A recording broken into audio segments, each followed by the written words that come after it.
ब्रह्मांड के सबसे शक्तिशाली असुरों में गिने जाने वाले बाणासुर को अपनी ताकत पर इतना घमंड था कि उसने देवताओं तक को चुनौती दे डाली। उसके पास 1000 भुजाएं थीं और उसकी गर्जना से धरती कांप उठती थी।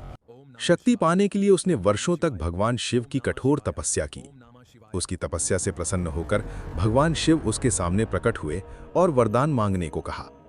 बाणासुर ने अमरता नहीं मांगी, बल्कि ऐसा वरदान मांगा कि उसे युद्ध में कोई पराजित न कर सके।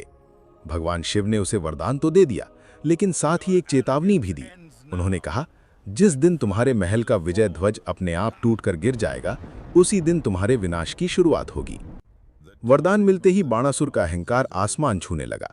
उसने देवताओं को परेशान करना शुरू कर दिया और पूरे संसार में भय फैला दिया।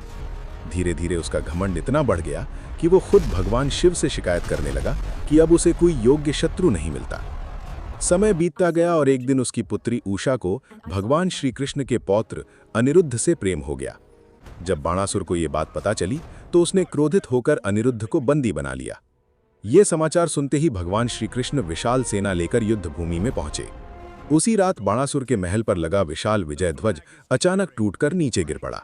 ये देखकर उसे भगवान शिव की चेतावनी याद आ गई। अगले दिन भयंकर युद्ध हुआ। बाणासुर ने अपनी 1000 भुजाओं से आकाश ढक दिया, लेकिन भगवान श्री कृष्ण के सुदर्शन चक्र के सामने उसकी सारी शक्ति कमजोर पड़ गई। अंत में उसकी भुजाएं कट गईं और उसका घमंड चूर चूर हो गया। जय श्री कृष्ण।